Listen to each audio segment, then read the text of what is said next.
The big news today was that there is a new cancer vaccine coming out shortly.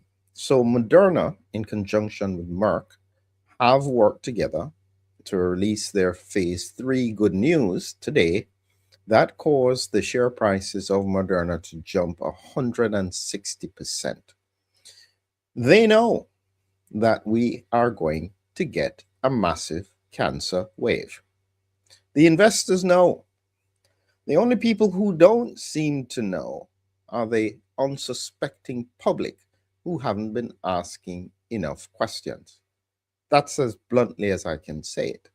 But this is the reality. Now, this is an important breakthrough because I think the horse has bolted now with regards to what exactly is happening. I think it probably makes no difference as to what people think because the damage has already been done. And as you can see, collaboration between Moderna and Merck cuts recurrence and spread of melanoma, raising new treatment hope. To get it in context, melanoma is one of the most aggressive cancers. It has the habit of spreading very early. It's not that it gets big, because they're like little moles on the skin, and sometimes if it just starts to grow a little bit, by the time you've taken it out to biopsy it, it has already spread to distant organs, and it is exceptionally aggressive. And it's what I describe as the cancer problem that we're seeing now. People call it turbo cancer. I just think it's a rapidly spreading cancer. It's almost jumping through the stages to go to stage 4. And this is what has been happening, but largely has been suppressed. You keep on being told that there is no problem. Yet what we are seeing when you follow the money is that they know there is a problem because the investors are jumping straight in. So let's look a little bit, listen to what they had to say with regards to what exactly they're doing. And I'll tell you why I think this is probably a no-brainer. They can't lose based on the fact that we have had 5 years of no interest and cancers seem to be rising, aggressive cancers. And then suddenly there is a therapy. Let's listen to what exactly they have got. Moderna and Merck gave an overview of a clinical trial that was testing a new cancer vaccine together with a widely used cancer treatment from Merck called Keytruda. It was testing it in melanoma patients, and it was a large trial. And they said that what they found is that it works better than just Keytruda by itself when it comes to preventing the disease from returning or from spreading to other parts of the body. The trial itself was looking at patients who had just had their tumors removed surgically. At the moment, Moderna has told us that they expect that there are thousands of patients who could benefit from this if they receive regulatory approval, and that approval, their aim is to get it sometime in 2027. This is designed to treat melanoma, but there are dozens of studies looking at this in all kinds of cancers, in lung cancer, in pancreatic cancer, colon cancer, a wide array. So this is the first sign scientifically that in a large setting compared to other kinds of treatment that this works. The news is extremely significant for Moderna. Our readers may know Moderna as the maker of a very effective COVID-19 vaccine, and their fortunes surged on that vaccine, during and immediately after the pandemic. But since then, use of the vaccine has slowed, and the idea of a cancer vaccine based on its mRNA technology has attracted a lot of interest. The news today signals that there is more evidence to think that that hope will materialize and it will become a big marketplace. The results are also a real positive for Merck. They are very well known for Keytruda for cancer patients. They are testing this vaccine approach in a number of different trials. So it opens up a new possibility for Merck and its in its own therapy, and that is significant because the patent on Keytruda is expected to expire within or later in this decade, and and this is opening up their market for them. So this is the reality of what has happened. They've got this new combination and they're making a lot of money off it.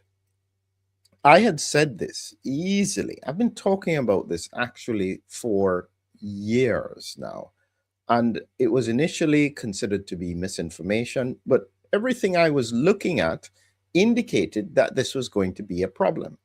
And because it was going to be a problem is why I thought that there had to be an immune something escape. that we would have to And do. I thought and something after that doing we that have to presentation, see.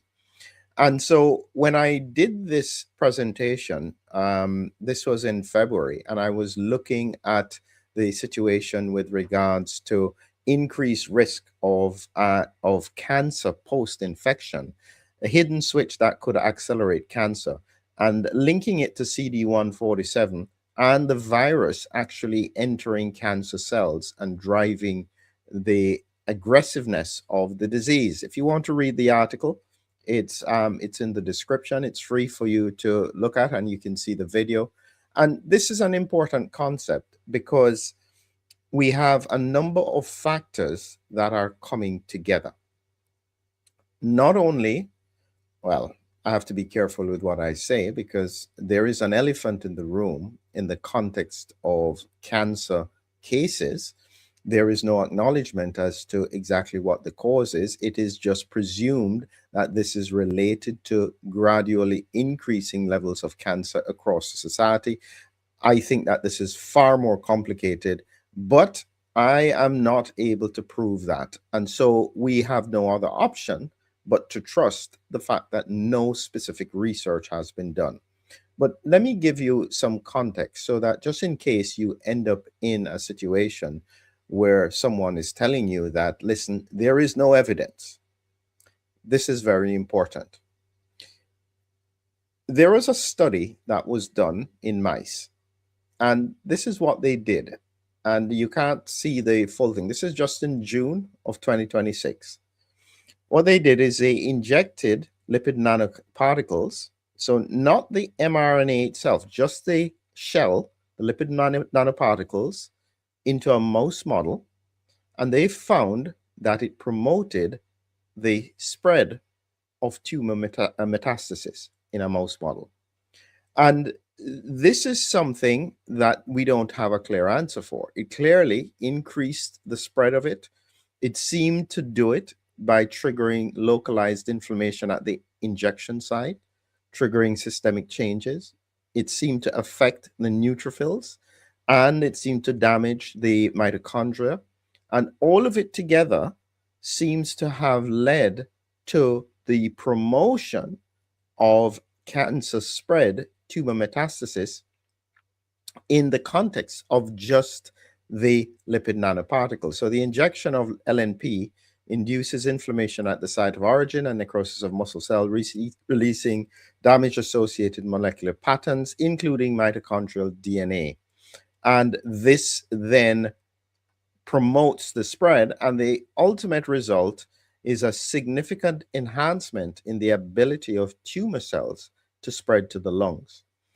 So it's important to note that it is not specifically causing cancer, it is making cancer more aggressive. So if someone has cancer, this could, well, based on the evidence there, the lipid nanoparticles could potentially increase it in humans, because this was a mouse study, not a human study. And so when you think about it, I actually did this as a joke, just to think to myself, well, the perfect business model is to create a condition and then find the solution for it.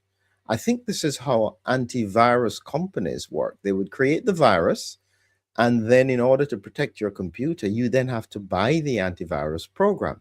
I don't know if that's true, but it is that kind of thinking that you have. And so I went looking, have we ever seen this in industry?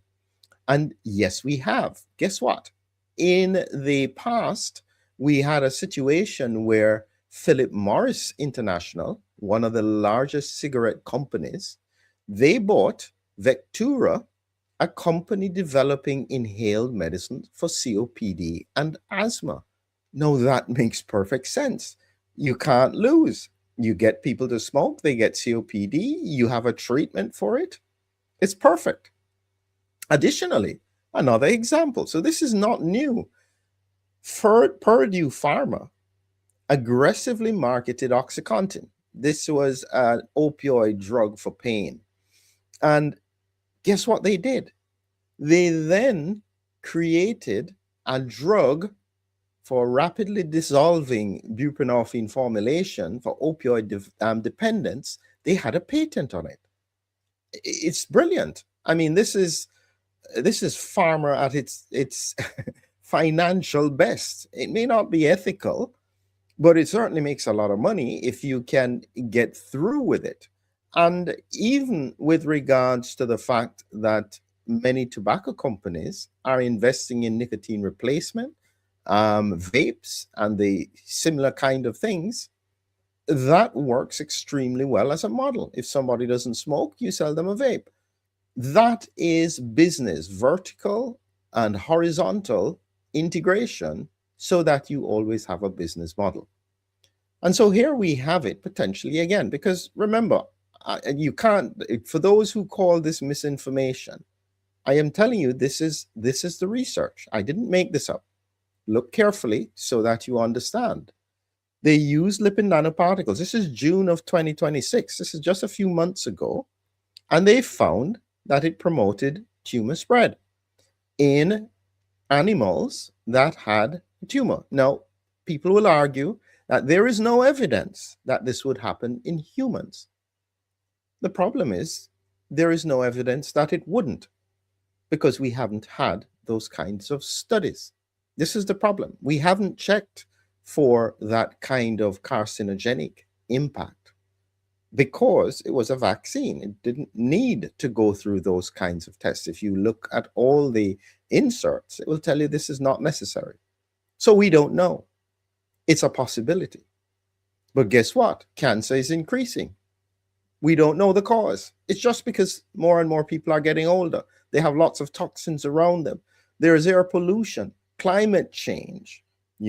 Trees have leaves falling, but it's never the elephant in the room. But this model is likely to be very successful, because at the end of the day, let's look at the science. And so this is actually such a no-brainer, because I think the public didn't ask enough questions. The horse has bolted. They're going to need solutions. And so therefore, at the end of the day, they don't care if they get cancer. I just want this. You're talking about over $200,000 for a treatment trial. I mean, this is just the estimate for one of the drugs. It could be, 300, 400,000, because what they're doing, this is the science. They're doing two things. This is why both of them have come together. And it suggests that one on their own is not enough. So the science of it is this. The mRNA identifies characteristics of the cancer cell. So the vaccine takes specific proteins from that cancer. It then injects it, triggers the immune system to target it via these T lymphocytes. Now, you may think to yourself, well, if this works, why don't they just use this on their own? Because Moderna would make more money if they didn't need to combine with another company. But here's the problem. Even when you trigger the immune system to try and do anything, the cancer cells produce a substance called PD-1. And this blocks immune cells from targeting them. So it switches it off. So what they have done is that they have now a blocker. And that's what Merck has. So the two things together mean that if you now have the targeted immune system and you block the mechanism that the cancer cell does to stop the immune system targeting it, perfect. You get a stronger and targeted attack. Makes perfect sense. They're going to make a lot of money off of this. To be frank with you, they're going to make so much money. Maybe I should buy the shares myself, because so many people in the next decade are going to be having aggressive cancer. They have no choice. This is the reality, is that when you've got metastatic cancer, you are either chemotherapy, and even then, it's not curative. So if there is a chance that you can spend $250,000 and get a combination that could either slow it or even destroy it, they're going to pay. I mean, it is as sad as it may seem, with all of the stuff that I have criticized in the pandemic, I realize that now they have won the financial battle. This is going to make a ton of money. I'm telling you, the cancer outcomes based on everything I've looked at, as I said, it's not just about the lipid nanoparticles potentially causing this. It's also because the virus, once it enters cancer cells via CD147, if they have that on the surface, it makes them more aggressive. The virus is still circulating. This is like the perfect storm, and I don't see any way out of it. So you may as well get on the bandwagon, because there is no way forward, because we have no other drugs like this. I saw in the discussion with regards to here ivermectin, febendazole. I don't know. I have observed this for a while, and I realize that there may be some potential. It's just that cancer is so diverse, and so in effect, people will be using this as a last resort. And if they can't afford the 250,000 or 300,000 that it may cost, well, what else do you have to do? I mean, as far as I can see, if they are already terminal stage, palliative stage disease, they're beyond the chemotherapy, they're beyond everything else, and you are offering them something that could potentially help. Well, I mean, what have they got to lose? So, again, similar to what happened early in the pandemic, I don't understand what people are fussing about when they talk about this combination, because very often the patients that are using this have already exhausted most of their options. What they're afraid of is people will use it first line. And I can see that depending on the kind of cancer, we don't understand what mechanisms it may work with. And so there may be particular cohorts who most benefit. This is why it needs to be studied. But for those who are beyond it and who can't afford it, then what have they got to lose? And so we are at a stage now where I think definitely in the next decade, you're going to see cancer just explode across the board, all types, all shapes, all forms. And the problem is not just cancer, but metastatic cancer as first presentation, or recurrence of cancer as metastatic disease. That's what, based on the science, I see going to be occurring. And once it has happened, what do you do? At the moment, this may be the only option. And this may be why there is such an aggressive campaign against any other option, because this is what I've learned in the pandemic, come to think of it. If you see, you really, actually, this is getting me thinking now. Because again, going back to that question, I haven't researched it. When we think about these two drugs, both of them are as cheap as chips, okay? And as I said, I think that people need to go through the normal process of investigation. But if they are beyond it with metastatic disease and the options are either horrendously debilitating or with lots of side effects and people don't want to do it, I don't understand why anybody would have a problem with somebody trying in the pandemic, where innovative ideas that could work were blocked. And I couldn't make sense of it. I thought, why are you blocking things that even if there's a slight chance, does it have any risk? Is there any risk if this doesn't work? Because in COVID, the patient was still going to die. So what have you got to lose? At that time, they didn't have a vaccine. And this is where the issues came about. So now we have, interestingly, a similar situation. So follow it.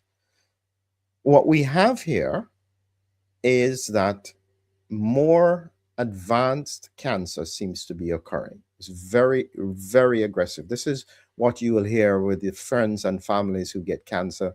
You know, all of a sudden you've heard they've got cancer. Within a few months they've died, and it's usually because it's gone. The horse is bolted. It's not even a localized tumor. It's spread to the lymph nodes, spread to the bone, spread to the brain, spread to the lungs. There's nothing you can do. So that kind of cancer is what people are calling turbo cancer. And I think the word is the wrong terminology. Just call it aggressive metastatic cancer, like a melanoma. Melanoma type cancer would be the most accurate way of describing it, because everybody clinically knows that that is the characteristic of melanomas and melanoma cancers. So if we see this occurring broadly across the population, people will be desperate. They will pay for it. And so these companies are going to make a killing. Huge amounts of money. I mean, off the scale amounts of money. Billions. If you think the COVID vaccines got the money, people will be queuing up to get this if there is a chance, and they will sell their house, they will sell their car, they will borrow money from, they will do whatever it takes in this situation. And that's then why, in order to get to that, you cannot have something like this, because that will kill the model. So if I'm right, observe carefully. After this, you watch, and it will be extremely aggressively blocking anyone talking about that combination, because it would interfere with the business model. And that's not medicine, that's finance. Because from a medical point of view, I'd ask any doctor to challenge me on this. If you've got a patient who has already got metastatic cancer disease, who does not want to go through chemotherapy, does not want to have radiotherapy, they are thinking, listen, I'm either just going to die quietly, or you know what, I don't mind trying that because the risks are small. I'm not going to get side effects. It will either work or it doesn't work. Who in their right mind would ever stop it? Genuinely. I mean, you got to show me the people. And I mean, and then they'd have to explain to me either they don't see patients or they've got conflict of interest financially. Because why would you stop it? And so it comes down to a basic point. In order for this model to work, $250,000, $300,000 for a 6 weeks course, no guarantee. In order for that to be in place, then you can't have this. It's not possible for the two to coexist. So if I'm right, this will be taken out of the picture very, very quickly because it's too cheap. It would then kill off the business model for what they're developing here. It's all very sad, but what can you do? This is just the reality at the moment as to how medicine, science, and so on operates. I don't know how we fix it because there's so much money involved. And I blame the public for not asking enough questions, for being too naive, and for failing to challenge when they should. And so now we're going to go into another kind of crisis for which there are no easy answers. But we'll take it one day at a time, and we will try and find whatever solutions are available, because at the end of the day, these are real lives who are affected. Final point, I just wanted to say that we are launching our nitric oxide book. I'm trying to get up the book here, 6 chapters, free pick one. There are 16 in total. And what you have to do is that you look through all of these chapters here. So we're talking about nitric oxide and how you can get it just from the things around you and diet. You'll be hearing all about high place supplements. We've broken this down that, listen, this is as cheap as chips. You don't even pay for it sometimes if you breathe and if you know what to do. You can use things like beetroot, arugula. This is just incredible information. And I would advise you, I tell you what is the most important one, I think. I still think the nasal breathing secret, and looking at how you can improve the nitric oxide in sinuses is exceptionally valuable. If you wanted, you could go back over and over and get all 6 chapters if you wanted, and just put in your email address. You just become part of our newsletter. If you don't want to be part of it, you can then just unsubscribe. So this is free there for you, but we're hoping that people will support us and support the research by buying the ebook or the book. We would very much appreciate it, and we would love your support. So again, thank you very much. And just expect, if you're buying shares, I suspect you're not going to lose with that one, because they're going to make a ton of money, unless somebody comes up with a different drug. Have a good evening. Thank you.